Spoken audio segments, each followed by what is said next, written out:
Hello दोस्तों, स्वागत है आप सभी का स्लीपी क्लासेस में। दोस्तों, इस पूरे वीडियो में मैं आपको बताने वाला हूं सब कुछ जुड़ा हुआ जो कोरोना वैक्सीन से। तो जैसे जो इंपॉर्टेंट चीज़ें जो हम कवर करेंगे आज की वैक्सीन्स के बारे में, हम आज बात क्यों कर रहे हैं, कोई खास कोई चीज़ है definitely. Then types of vaccines कौन सी होती हैं, वैक्सीन्स लैब से हम तक कैसे पहुँचेंगी, एंड वैक्सीन्स के लिए रेस में कौन सी जो कंपनीज, कोई सरकारें, कोई कंट्री जुड़ी हुई है और उनका मैकेनिज्म क्या है हम तक पहुँचाने का। ठीक है दोस्तों, चलिए शुरू करते हैं। सबसे पहले बात जाननी जरूरी है कि आज इसकी बात क्यों हो रही है दोस्तों, क्योंकि अगर देखें तो टेंटेटिवली अभी हमारे यहाँ पर तो अप्रॉक्सीमेटली 150 के आसपास, 150 से ऊपर है वैसे टोटल वैक्सीन्स हैं जो रेस में हैं, जो हम तक पहुँचना चाहती हैं ताकि हमें बचा सकें कोरोना वायरस से। एंड देन 15 उसके आसपास, जो 15 से ऊपर वैसे 19 है एग्जैक्ट अभी लेटेस्ट फिगर। तो जैसे अगर हम बात करें आज जो 22 जुलाई हो गई है, तो 15 से ज़्यादा वैक्सीन हैं जो ह्यूमन ट्रायल्स का फेज़ 1 या उसमें है या उसको पार कर चुकी हैं। देन 11 के आसपास फेज़ 2 में है। एंड देन 4 से ज़्यादा जो मास वैक्सीनेशन, जहाँ पर लोगों को ज़्यादा से ज़्यादा लोगों को लार्ज स्केल में एफिकेसी टेस्टिंग की जाती है। मैं आपको समझाऊंगा भी क्या क्या होती हैं वेरियस फेजेस, बड़े मज़ेदार चीज़ें होती हैं। एंड देन उसमें भी अभी जा चुकी हैं। एंड देन लास्ट में अप्रूवल देंगे जहाँ पे दुनिया भर के रेगुलेटर, लेकिन लिमिटेड यूज़ के लिए एक रेगुलेटर ने अप्रूवल दे भी दी है, तो इसी कारण एक यहाँ पर दिखाया गया है। ठीक है दोस्तों, तो ये वेरियस फेजेस में अभी चीज़ें शुरू हो गई हैं, लेकिन बात आगे बढ़ रही है। ऑक्सफोर्ड की वैक्सीन, देन रशिया की वैक्सीन, बात इसीलिए काफ़ी ज़्यादा गर्मा गई है। वैक्सीन के बारे में पता होना चाहिए। ओके दोस्तों, इसलिए मैं आपको सबसे पहले बताता हूँ तेज़ी से कि कौन सी वैक्सीन रेस में है। मॉडर्ना आपको पता है यूएसए में ये mRNA बेस्ड वैक्सीन बना रही है, क्या मतलब समझाऊंगा मैं आपको। देन ऑक्सफोर्ड की ये स्वीडिश कंपनी है, उसके साथ मिलकर ये जो 2 रिस्पॉन्स वाली वैक्सीन इसने अभी जो इसकी रिपोर्ट आई है, जिसमें कि एंटीबॉडीज भी बना दी है, टी सेल्स, बात करेंगे इसके बारे में भी। रशिया ने 2 साल की इम्यूनिटी, रशिया कह रहा है कि उनकी वैक्सीन से कम 2 साल की इम्यूनिटी मिलनी शुरू हो जाएगी। भारत बायोटेक, भारत में ICMR NIV के साथ मिलकर कोवैक्सीन बना रहा है। भारत में एक और भी कंपनी बना रही है जो जाइडस, आपको पता हो शायद, तो जाइडस भी यहाँ पर एक वैक्सीन बना रही है, वो भी रेस में है। ठीक है दोस्तों, तो ये कुछ इंपॉर्टेंट चीज़ें। सबसे पहले दोस्तों वैक्सीन करती क्या है। वैक्सीन सिंपल सी चीज़ है। अगर कोरोना वायरस की हम वैक्सीन की बात करें तो वैक्सीन हमारे इम्यून सिस्टम को जगाएगी और बोलेगी जैसे ही वायरस अटैक करे, एंड जैसे कोरोना के केस में पर्टिकुलरली कोरोना वायरस के यहाँ स्पाइक प्रोटीन्स रहते हैं, ये वाले स्पाइक प्रोटीन्स जैसे ही नजर आए हमारा इम्यून सिस्टम एकदम सतर्क हो जाए, हमें बचा ले। तो इसके लिए हमारे इम्यून सिस्टम को ट्रेन करती हैं वैक्सीन, समझाती हैं पहले जाकर कि देखो जब आएगा कोरोना वायरस, जिसके ये ऐसे बाल खड़े हुए हैं, ये जो ऐसे हनी सिंह टाइप रैपर जो होता है वैसे बाल खड़े हैं इसके, एंड देन जैसे ही आपको नजर आए एकदम से एक्टिवेट हो जाना है। ठीक है दोस्तों, तो इसीलिए रिएक्शन जो इन्फेक्शन के अगेंस्ट जब फ्यूचर में आएगी तो हमें वैक्सीन ने पहले ही हमारे इम्यून सिस्टम को समझाया होगा कि जैसे ही ऐसा कोई इंसान दिखे उसको जाके धर दबोचो, हमारी बॉडी में फैलने से रोकना है। ठीक है, तो वैक्सीन ये जाके सिखाएगी, ट्रेनिंग, एक ट्रेनर है वैक्सीन। ओके दोस्तों, वैक्सीन को जो डेवलप करते हुए हमारे 2 एम रहते हैं प्राइमरीली। 2 एम क्या है, एक तो antibodies and then T cells. Antibodies क्या करती हैं, एंटीबॉडीज रिकग्नाइज करती हैं कि कौन सी चीज को हमने इन्फेक्शन मानना है एंड टी सेल को भेजकर उसको किल कर देना है। ठीक है, एंटीबॉडीज जो रिकग्नाइज करती हैं, लेकिन किसी किसी केस में एंटीबॉडीज ही इनएक्टिवेट कर देती हैं वायरसेस को, लेकिन जनरली एंटीबॉडीज का काम सिर्फ पहचानना है। ठीक है, वो पहचान करके वो जैसे वो एकदम से जोर से वो ब्यूगल बजा देती हैं कि टी सेल्स को बोलती हैं आ जाओ, दुश्मन आ गया, एंड जाके मार दो। ठीक है, टी सेल्स आके किल कर देते हैं और हमारे इम्यून सिस्टम को भी जो प्रमोट करते हैं, कि जो इम्यून सिस्टम को और जगाते हैं कि फ्यूचर में भी कोई ऐसी इंसान नजर आएगा तो हम उसको धर दबोचेंगे, एंड ऐसे जो हमारी इन्फेक्शन को वो मार गिराते हैं। ओके, तो ठीक है, एंटीबॉडीज एंड टी सेल्स 2 काम करने हैं वैक्सीन ने हमारी बॉडी में सिखाना जाके इन दोनों चीज़ों को, कि ऐसे कौन से इंसान को वो फर्स्ट फोटो लगा के हमारे जो वैक्सीन सिखाती रहती है एंटीबॉडीज को और टी सेल्स को कि ये वाला इंसान, ऐसे वाला कोई इंसान नजर आएगा उसको पकड़ लेना है। ओके चलिए दोस्तों आगे बढ़ते हैं, टाइप्स ऑफ वैक्सीन जानते हैं। टाइप्स ऑफ वैक्सीन, जैसे सबसे पहले 4 तरह की वैक्सीन जो इंपॉर्टेंट हैं। बहुत तरह की वैक्सीन बनाने के तरीके होते हैं, लेकिन सबसे पहला जैसे होल वायरस। जैसे दोस्तों होल वायरस मतलब पूरा का पूरा वायरस ही शरीर में डाल दिया जाता है ताकि शरीर को सिखाया जा सके। बहुत ही कम क्वांटिटी में होता है कि वो इन्फेक्शन बनकर ऐसे फैलेगा नहीं, या तो उसकी जो हमने अटेनुएटेड मतलब उसको बहुत हमने कमज़ोर किया हुआ है, बॉडी में इन्फेक्शन नहीं कर सकता, या इनएक्टिवेटेड है। इनएक्टिवेटेड का मतलब है कि वो डेड वायरस है, वायरस जैसे उसका सब कुछ है उसमें, लेकिन डेड वायरस है। ठीक है, तो ये भारत इसी पर्टिकुलर टेक्नोलॉजी पे काम करते हुए होल वायरस से ही, चाहे इनएक्टिवेटेड चाहे वीकेंड, उस पर काम करते हुए वैक्सीन बना रहे हैं। देन दोस्तों वायरल वेक्टर जो ऑक्सफोर्ड की वैक्सीन है इस पे काम करती है। वायरल वेक्टर में क्या करते हैं कि हम रेप्लिकेट किसी और वायरस को हमारी बॉडी में डालते हैं, ठीक है, जो कि कोरोना वायरस जैसे जिसमें जिसमें सेम तरह के जो लक्षण होते हैं, एंड देन हमारी बॉडी को समझाते हैं कि ऐसे या इससे जुड़े हुए कोई भी आसपास के वायरस आए उसको आप पकड़ लेना, एंड वैक्सीन बॉडी को सिखा देती है। फिर न्यूक्लिक एसिड, जो यूएसए की कंपनी है मॉडर्ना, जो सबसे आगे चल रही है रेस में, मॉडर्ना न्यूक्लिक एसिड पर काम कर रही है। न्यूक्लिक एसिड का मतलब दोस्तों जैसे होता है डीएनए में एनए है ना, न्यूक्लिक एसिड होता है डीएनए आरएनए, जो हमारी बॉडी को सिखाएगी डीएनए आरएनए पहचानना वायरस के, कि जैसे ही ऐसी कोई चीज आए डीएनए आरएनए इस तरह का कोई आपको कोई कोड मिले। डीएनए आरएनए में दोस्तों क्या सिर्फ कोड लिखे हुए हैं, कोड, जो वायरस भी तो एक कोड ही है। एंड जैसे मैंने एक वायरस पे वीडियो बनाया था, बहुत डिटेल की वीडियो की उसमें, कि वायरस काम कैसे करता है, उसका भी मैं लिंक यहाँ पर लगा दूंगा, ठीक है। तो वो न्यूक्लिक एसिड वाला मॉडर्ना के उस पर काम करता है कि हमारे कोड बॉडी को समझा देगा कि जैसे ही ऐसा कोई कोड नजर आए आपने उस पर अटैक कर देना, उसको बढ़ने से रोकना है। एंड देन प्रोटीन बेस्ड है, जो वायरसेस के प्रोटीन्स हैं, जैसे मैंने बताया था जो ऐसे बाल खड़े हुए इस वायरस के, तो जैसे ही ये वाला जो प्रोटीन वायरस है, जो वायरस का प्रोटीन है, ये वाला जो स्पाइक प्रोटीन कहते हैं, ऐसा कोई प्रोटीन जो बॉडी में डालते हैं, बोलते हैं कि ऐसा कोई प्रोटीन आपको दिखे तभी उसको मार दो, ठीक है। तो ये वेरियस टेक्निक्स हैं। एंड देन रीपर्पज वैक्सीन भी होती हैं, मान लीजिए किसी और बीमारी के लिए यूज हो रही हैं, लेकिन उस पर्टिकुलर वैक्सीन और उस वैक्सीन को जो किसी और बीमारी के लिए थी हम यूज़ करते हैं कोरोना वायरस के लिए भी, कि अगर जो क्या पता हो सकता है बॉडी में इम्यून सिस्टम को ऐसे जगा दे कि कोरोना वायरस को भी रोक ले, ठीक है दोस्तों। तो ये ब्रॉडर स्ट्रैटेजीज हैं जो वैक्सीन बनाने की। ओके, सबसे पहले जो देखें हम यहाँ पे ना जो वायरस वैक्सीन जिस पे भारत भी काम कर रहा है, तो यहाँ पर हम वही कर रहे हैं। वायरस वैक्सीन में वीकेंड वायरस है। वीक कैसे करते हैं दोस्तों? वीक करने का तरीका बहुत मज़ेदार होता है। एक वायरस को पकड़ते हैं और उस वायरस को इंसान के सेल में डाल देते हैं, इंसान के सेल में डाल देते हैं वायरस को इस तरह से काम करता है। उसके बाद से इस वायरस को यहाँ पे सेल में डाल के निकालते हैं, अगले सेल में डाल देते हैं, अगले सेल में डाल देते हैं। इस वायरस को बहुत सारे ह्यूमन सेल से गुजारते रहते हैं। एंड अब देखो वायरस की, अब अगर आप जैसे मान लीजिए वायरस के शूज में जाके इमेजिन कीजिए आपकी जिंदगी में क्या क्या हो रहा है, बार बार आपको ह्यूमन सेल में जाना पड़ रहा है, बार बार ह्यूमन सेल में जाना पड़ रहा है। तो वायरस अदरवाइज वायरस की जो एवोल्यूशन है, एवोल्यूशन कैसी होती है आप इसको समझ के देखिए। जो वायरस है अगर वो बार बार ह्यूमन सेल को मारता रहेगा, ह्यूमन सेल को बार बार किल करता रहेगा, तो वायरस अपने होस्ट को मारता रहेगा, जिसके घर जाता है उसी को मार देगा, तो खाना कैसे खाएगा। तो इसीलिए ग्रेजुअली वायरस क्या करते हैं, वायरस इवॉल्व हो जाते हैं, वायरस वीक हो जाते हैं, ह्यूमन सेल को मारना बंद कर देते हैं, ठीक है। तो ये वायरस को बस क्विकली इवॉल्व करवा रहे हैं बहुत सारे ह्यूमन सेल्स में से गुजार के, ठीक है, बात समझे वाली। तो इसलिए वायरस वीक हो जाते हैं, वायरस अब ना ह्यूमन सेल को मारते नहीं। तो लेकिन ह्यूमन सेल को मान लीजिए अभी अगली बार ह्यूमन सेल पे पहुंचेगा ये वीक हुआ वायरस जो कि ह्यूमन को मारता नहीं है, जो इस तरह से इवॉल्व हो गया। तो ये अब जो ह्यूमन सेल को हम ट्रेनिंग कर रहे हैं, देखिए समझिए, ये वाला जो वायरस आ गया आपको मारेगा नहीं, लेकिन ये खतरनाक है, ये खतरनाक है। इस वायरस को जैसे ही आप देखिए मार दीजिए, ठीक है, क्योंकि इस केस में क्या हुआ, वायरस था हमारा वीक लेकिन ह्यूमन सेल था हमारा स्ट्रांग, क्योंकि ह्यूमन सेल स्ट्रांग हो चुका है, वायरस क्योंकि वीक है। तो इसी कारण से अब ह्यूमन सेल इसको मार देगा। अब हमारे ह्यूमन सेल को हमने समझाना शुरू कर दिया, उसके जो एंटीबॉडीज को, टी सेल्स को समझाना शुरू कर दिया कि जैसे ही आपको ये कोई नजर आए इस तरह की चीज मार दीजिए, ठीक है, क्योंकि पहले तो वायरस ही मार देता था, अभी हम ह्यूमन सेल्स को उसको समझा चुके हैं, ठीक है। तो ये वीकेंड वायरस की स्ट्रैटेजी रहती है।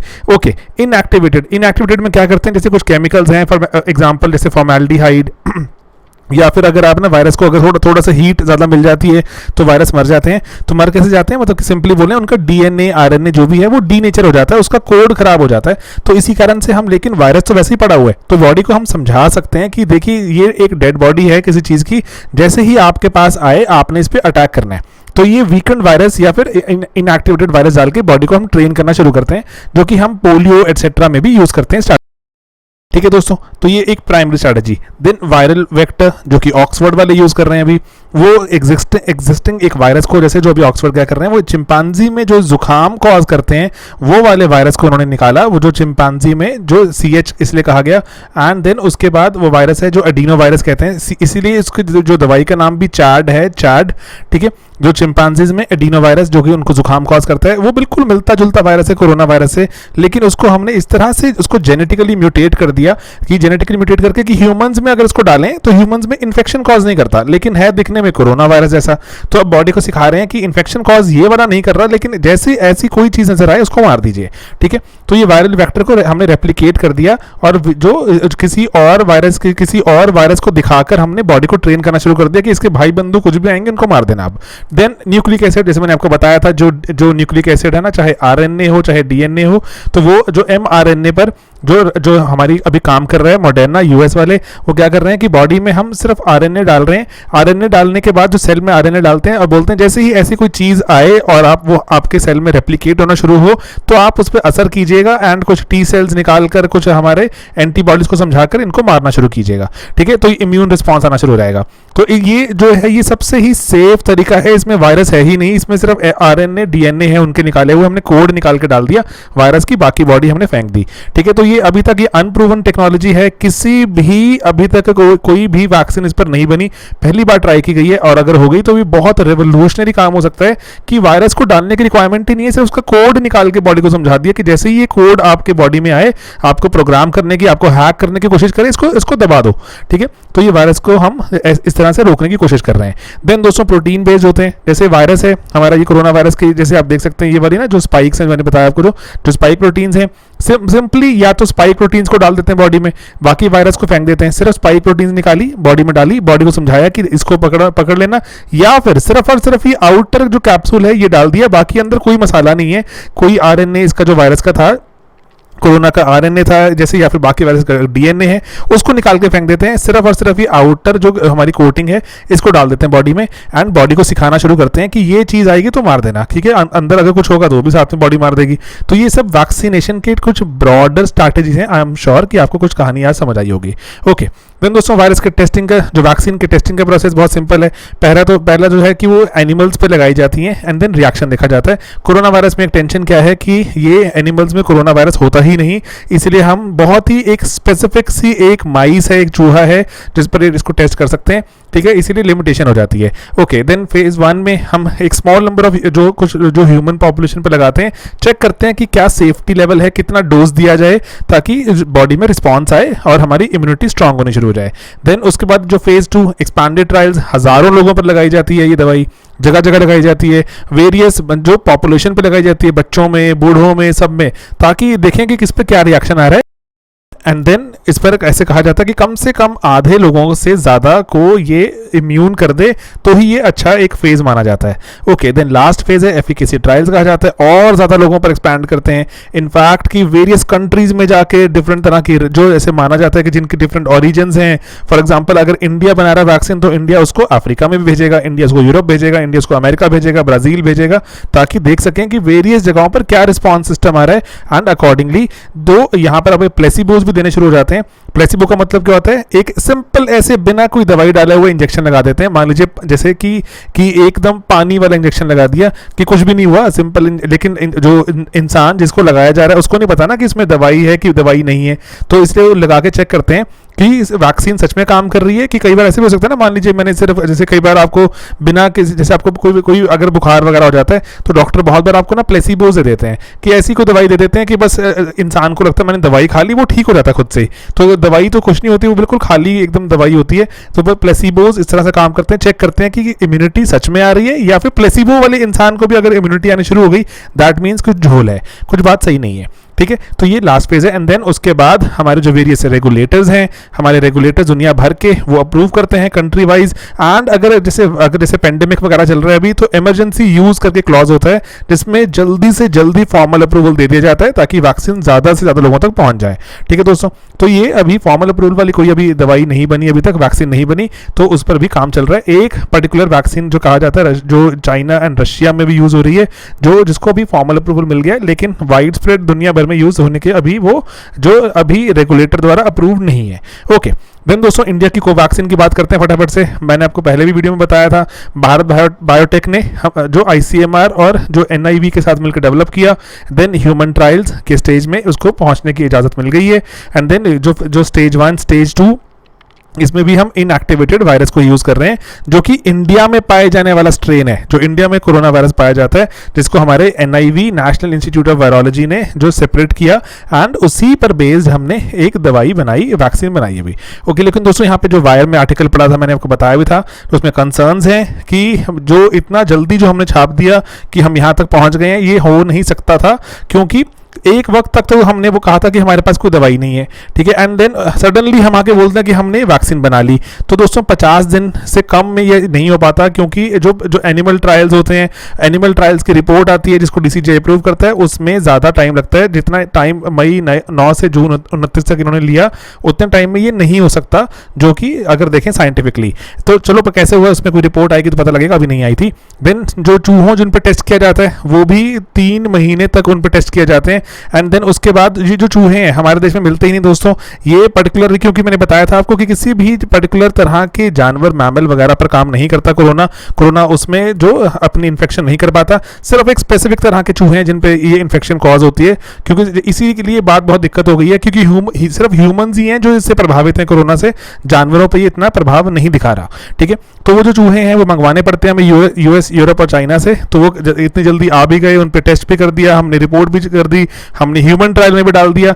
तो ये 50 दिन से कम में ऐसा नहीं हो सकता आइडियली, क्योंकि 3 महीनों में तो सिर्फ चूहों पे ही रिजल्ट देखे जाते हैं। तो दोस्तों भारत बायोटेक वैसे अदरवाइज बहुत फेमस एक हमारे देश की कंपनी है, बहुत सारी रोटा वायरस, हेपेटाइटिस एक्सेट्रा पर ये जो वैक्सीन बनाती रहती है, तो इसीलिए एक इंपॉर्टेंट नाम यहाँ जुड़ा हुआ है। तो लेट्स सी।